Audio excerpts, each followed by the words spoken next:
자, 안녕하십니까. 오늘은 어도비 프리미어 CS6 최초의 설정하는 방법, 그리고 폴더를 만드는 방법까지 진행해 보겠습니다. 프리미어 CS6 활성화 시키시고요. 자, 처음 이제 프리미어를 켜게 되면 이 창이 뜨게 될 텐데요. 거기서 새 프로젝트를 눌러줍니다. 그러면 이렇게 여러가지 비디오 렌더링 및 재생, 비디오, 오디오 캡처를 설정할 수 있는 창이 뜨게 되고요. 스크래치 디스크라고 해서 캡처된 비디오가 들어가는 어떤 경로, 오디오, 비디오 미리 보기, 오디오 미리 보기 등등의 경로들이 설정이 됩니다. 자, 근데 여기서 중요한 것이 이 위치라고 하는 거예요. 그냥 이 상태에서 확인을 눌러버리면 C 드라이브의 사용자에서 이 컴퓨터 자체에 저장이 되게 되는데, 여러분들이 개인 컴퓨터로 사용하거나 랩탑으로 사용을 하시게 되면, 편집을 하시게 되면 큰 문제가 없지만, 일반적인 학교에서 편집을 진행하시는 경우 편집기를 사용하시는 게 늘 고정되어 있는 것이 아니기 때문에 여러 가지 컴퓨터들을 옮겨 다니면서 편집을 하게 됩니다. 그래서 외장하드가 필수로 필요하게 되는데, 그때 이 경로 설정을 제대로 처음에 하지 못하게 되면 모든 편집을 하는 프로그램들이 학교에 있는 컴퓨터 자체에서 렌더링도 걸리고 파일도 그쪽으로 들어가게 되기 때문에 추후에 여러분들이 작업을 아무리 옮겨간 다음에 찾으려고 해도 못 찾게 되는 경우가 많아요. 그래서 처음부터 작업을 하거나 아니면 최초에 작업을 했던 그 컴퓨터에서만 작업을 할 수 있는 불상사가 생기기 때문에 이 경로를 지정하는 게 상당히 중요하겠습니다. 그래서 경로를 설정해 줄 텐데요. 찾아보기를 해서 외장하드를 선택하시고요. 외장하드를 그냥 하는 게 아닙니다. 여기서 설정을 그냥 또 선택을 눌러버리게 되면 이곳에 뭐 렌더링 파일 등등등등 여러 가지들이 막 생겨버리기 때문에 상당히 지저분해져요. 그래서 새 폴더를 눌러서 폴더 하나 만들어 주시고요. 일반적으로 폴더를 만들어 주실 때는 영문으로 만들어주는 게 좋아요. 이 부분은 어도비 프리미어 자체가 그 영미권에서 만들어진 프로그램이기 때문에 한글로 이 폴더명을 만들게 되면 서로 효과들이나 이런 부분들이 충돌하거나 경로를 못 찾는 경우가 더러 생기기 때문에 영문으로 경로 설정해 주시는 것을 추천드리고요. 에디트 만들어서 폴더 선택을 해줍니다. 여기서 캡처 형식은 HDV로 만들어 주시고요. 그대로 이렇게 D드라이브 에디트라고 방금 만든 폴더가 위치로 지정이 되죠. 스크래치 디스크로 들어가시게 되면 모든 설정들이 다 D드라이브에 방금 만든 폴더로 지정이 된 것으로 보여질 수 있습니다. 그럼 앞으로 속편하게 앞으로 이 프로젝트를 여러분들이 편집하시는 동안에는 여러분들이 지정한 이 외장하드의 경로가 설정이 되는 걸로 생각하시면 되겠고요. 자, 이 이름이라고 하는 거는 여러분들이 사용하는 이제 이 편집 프로그램 자체의 어떤 그 프로젝트 자체의 이름을 설정해 주는 건데요. 저는 여러분들과 이거를 시험 삼아서 하는 것이기 때문에 테스트라고 하겠습니다만, 여러분들은 뭐 예를 들어서 이게 뭐 아침에 관한 영화다 이러면은 뭐 모닝이 됐든 뭐가 됐든 여러분들의 영화 제목을 써주시면 되겠습니다. 이거 역시 영문으로 하시는 걸 추천드리겠고요. 저는 아까 말씀드린 대로 테스트라고 하겠습니다. 그래서 확인을 눌러주면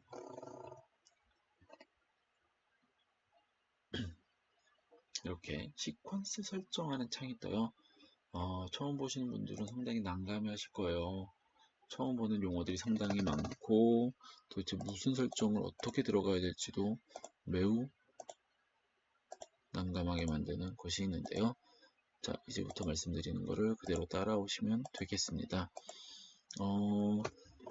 말씀드렸다시피 CS6 자체가 5, 6년 전에 나온 프로그램이기 때문에 요즘 나오는 하이엔드급의 어떤 카메라 기종들을 전부 다 담고 있지는 못해요. 하지만은 여러분들이 촬영하시는 영화들은 대부분 HD급인 2K로 작업이 되시기 때문에 DSLR 1080p 24 프레임을 선택하시면 되겠습니다.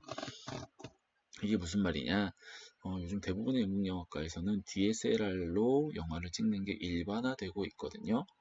그래서 일반적인 학교들에서 많이 가지고 있는 캐논 계열의 OD 마크 4 시리즈라든가 파나소닉의 GH 시리즈 혹은 소니 알파 시리즈 등등 DSLR급으로 영화를 찍는 경우들이 많은데요. 풀프레임으로 녹화가 되고 다양한 렌즈를 변경시키면서 렌즈의 광학적인 부분들을 흡수할 수 있기 때문에 DSLR로 많이 촬영하고 있는 추세이고요. 이곳에 보면 1920, 1080이라고 하는 16대 9의 정확한 HD급의 화면 비율이 나오기 때문에 이 설정을 많이 사용합니다. 또한 정사각형 픽셀로 대부분의 DSLR 형식의 FHD 영상을 편집하는 경우에 사용하게 되고요. 초당 23.976프레임이라고 하는 영화적인 설정이 들어가고요. 48kHz 오디오이기 때문에 이 부분을 선택하시는 게 좋겠습니다. 이곳에 있는 간혹 이제 최종 본인의 아웃풋의 목적지가 일반 TV 화면이다. TV로 영상하는 것, 상영하는 것을 목표로 하고 있고 TV 송출을 목표로 할 때는 30프레임으로 하시면 되겠고 일반적으로 영화를 촬영하시거나 편집하실 때는 촬영한 소스를 편집하실 때는 23.976프레임으로 설정하시면 되겠습니다. 그래서 시퀀스도 이름을 정해주는 게 좋겠죠.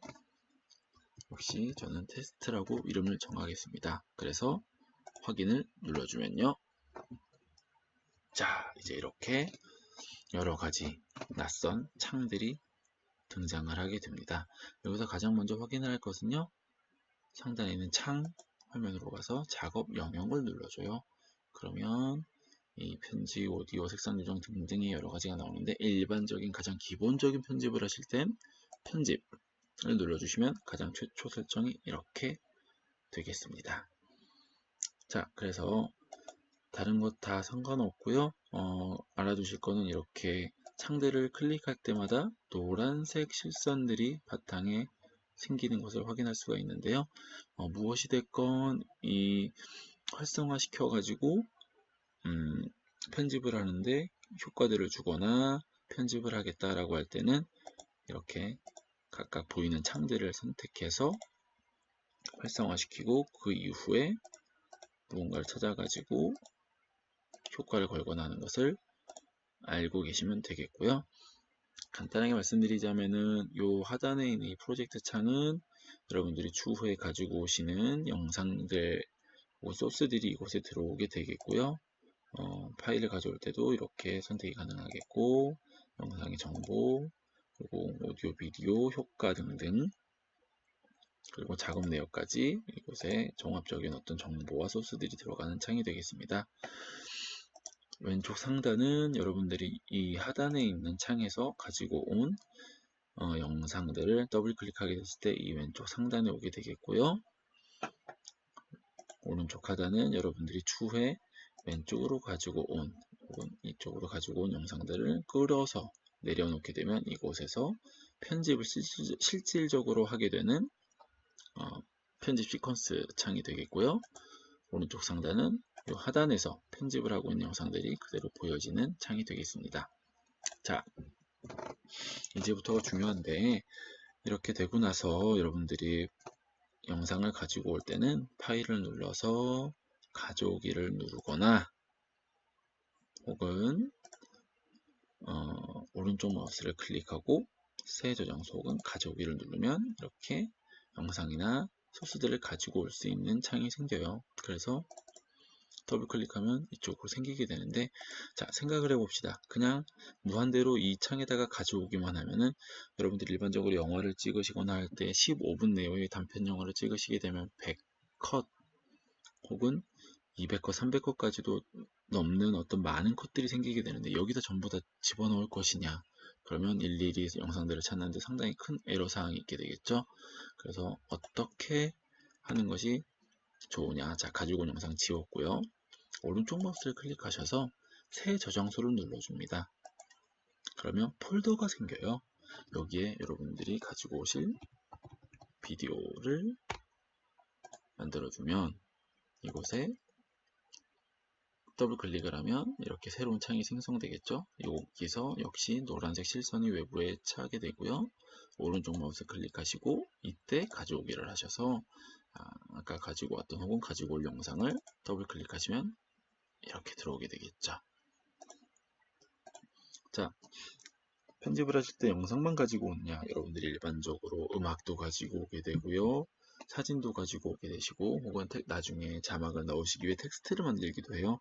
그래서 필요할 때마다 폴더를 만드셔서 넣어주시면 좋고, 저는 기본적으로 제가 하는 방식이긴 합니다만 이렇게 미리 내가 가지고 올 일반적인 소스들의 창들을 만들어 놓습니다.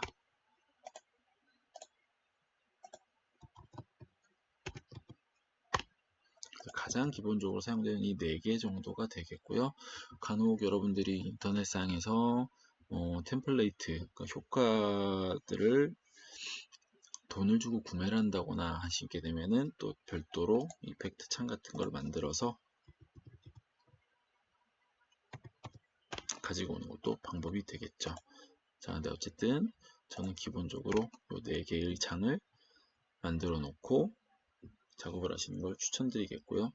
자, 역시 뮤직, 음악을 가져오겠다라고 생각하면 오른쪽 마우스 클릭하시고 가져오기 눌러서 뮤직에서 음악 선택해서 여시면 되겠죠. 자, 여기서 왜 영상이 보이느냐, 음악인데 유튜브에서 카피라이트 프리 뮤직을 다운받았어요. 그때 유튜브 다운로더를 활용해서 영상까지 저는 그냥 가지고 오는 걸로 선택했고요. 추후에 음악만 사용하면 되겠죠. 자, 그래서 아까 가지고 온 비디오를 더블 클릭을 하시면 말씀드린 대로 이 왼쪽 상단에 영상이 들어오는 것을 확인할 수가 있겠습니다. 이 타임바를 스크롤하면서 여러분들이 원하는 영상을 찾으면 되겠고요.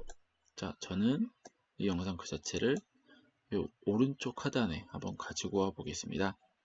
그래서 마우스 클릭을 하시고 가지고 오면 손바닥 모양이 되죠. 손바닥 모양으로 이렇게 내리게 되면 영상이 짠 하고 내려오게 됩니다. 그래서 여러분들이 추후에 오른쪽은 이제 하단에 있는 영상이 그대로 소스가 보여지게 되겠죠. 자, 이때 여러분들이 알아두시면 좋은 것이 이 센터를 기준으로 비디오 1과 오디오 1, 비디오 2와 오디오 2, 비디오 3와 오디오 3라고 하는 창들이 이렇게 가운데 센터 라인을 중심으로 옮겨간다 라고 생각하시면 돼요. 지금처럼요. 이렇게 레이어가 생기게 되죠. 이렇게 해서 여러분들이 활용하시면 되겠고요. 지울 때는 딜리트 버튼 눌러서 지워주시면 되겠습니다. 자, 그리고 마지막으로 기본적인 편집을 위해서 요 가운데 있는 툴바를 사용하는 법을 대충 알려드리겠는데요. 가장 많이 사용하는 것이 이 선택 도구입니다.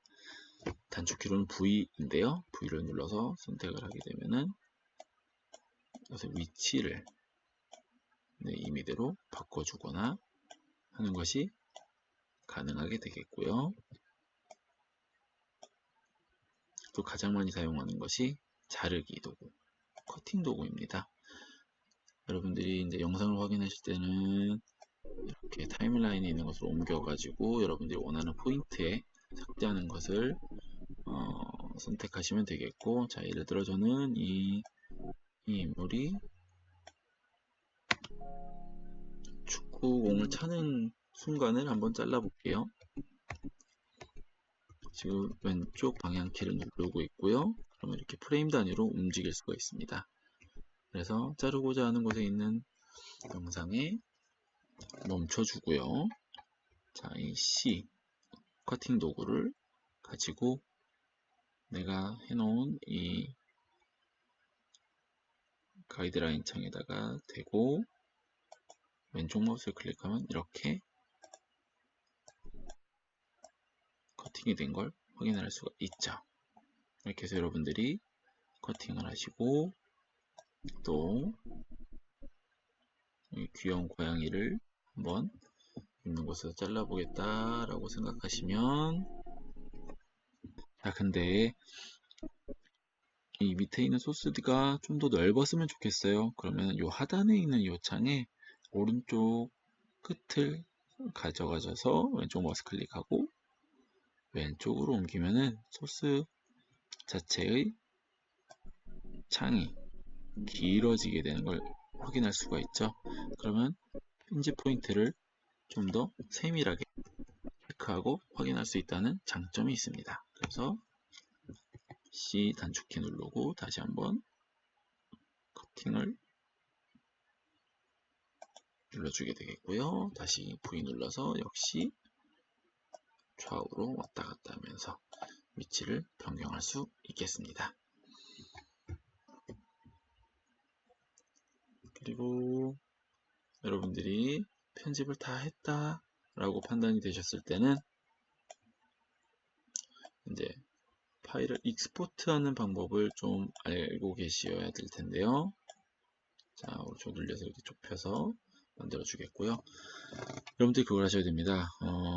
영화를 편집을 하고 난 다음에 익스포트 하겠다라고 했을 때는 이 상단에 있는 이 타임바, 이게 지정되는 공간, 이 길이만큼 영상을 익스포트 하게 돼 있어요. 그래서 영화 자체를 편집을 하셨을 때 여기가 엔드다 라고 하게 되는 지점까지 이 바가 위치를 하는지 정확하게 확인을 하시고, 여러분들이 익스포트 하고자 하는 파일의 길이를 이렇게 선택을 구간을 설정을 해줍니다. 이 중간만 이렇게 한번 가지고 와 보겠습니다. 그래서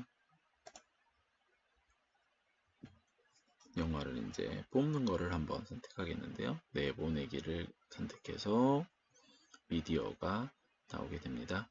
그래서 파일, 다시 뭘 안 되냐, 파일, 파일, 내보내기, 미디어. 그러면 이렇게 처음 보는 창이 뜨실 텐데요. 당황하지 마시고요. H264 코덱을 선택을 하게 됩니다. 일반적인 연극영화과들에서, 그리고 요즘 현대의 많은 단편 영화들이 DSLR로 영화를 찍기 마련이에요. 그 DSLR들이 촬영하는 방식에서 압축 코덱을 보통 H264로 사용하기 때문에 상당히 많은 부분에서 활용되고 있는 코덱이고요. 아무 문제가 없기 때문에 H264 선택하겠습니다. 그리고 여러가지가 선택의 폭이 상당히 넓은 사전 설정이 뜨는데요. 우리가 최초 설정했던 것이 HD의 1080p 23.976이었기 때문에 이걸 선택해 주겠습니다. 이것이 문제가 없는지는 이 요약의 정보를 보면 되겠죠. 1920, 1080이라고 하는 16:9 2K HD의 레졸루션이 보이게 되겠고요. 23.976이라고 하는 프레임 레이트, 그리고 스테레오 48kHz 등등 별 문제가 없어 보여요. 또한 여기서도 폭 1920, 높이 1080이라고 하는 것이 보이게 되겠고요. 프레임 속도도 있고요. 여러분들이 선택할 수 있지만 우린 그대로 23.976이라고 하겠습니다. 종횡비도 1:0이 될 것이냐 여러가지 선택이 가능한데요. 정사각형 픽셀로 하시는 걸 추천드리겠고요. TV 표준에서 NTSC와 파일 방식을 선택할 수가 있는데 NTSC로 하세요. NTSC는 우리나라와 미국, 일본 등등 상당히 많은 나라에서 사용하고 있는 비디오 형식이고요. 유럽과 아시아에서는 파일을 주로 사용하게 되기 때문에 우리는 NTSC로 하겠습니다. 그리고 프로파일은 기본으로 만들어 주시고요. 레벨 이대로 그냥 최초 설정으로 유지하고요. 네, 별 문제가 없어 보여요. 그러면은 이제 저는 이렇게 여기서 예상 크기가 64라고 하니 이걸 그대로 한번 보겠습니다. 자, 그 전에 마지막으로 출력 이름을 여기서 선택할 수가 있는데 클릭하시게 되면요, 어디에다가 저장할지의 선택도 가능하게 됩니다. 이대로 저는 일단 그대로 둘게요. 그래서 테스트 뭐 예를 들어 뭐 1이 됐건 2이 됐건 3이 됐건 이름을 바꾸시면 되겠습니다. 여러분의 영화 제목이 주로 되겠죠. 그래서 저장을 누르게 되겠고, 내보내기를 누릅니다. 그러면 인코딩을 하게 되고 소요되는 시간이 정보가 뜨게 될 텐데요. 제가 구간을 짧게 했기 때문에 그렇게 긴 시간이 걸리지는 않아요. 네, 인코딩이 끝나면 다시 이렇게 원래 편집하던 창으로 돌아오게 되겠고요. 확인을 하시려면 폴더를 누르시고 만들었던 에디트 폴더 만드시면 이렇게 나오게 되겠죠. 영상이. 테스트 아마 틀어보게 되면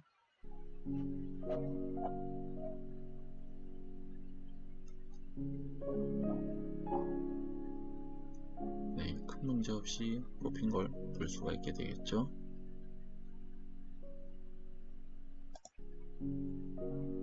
네, 이렇게 해서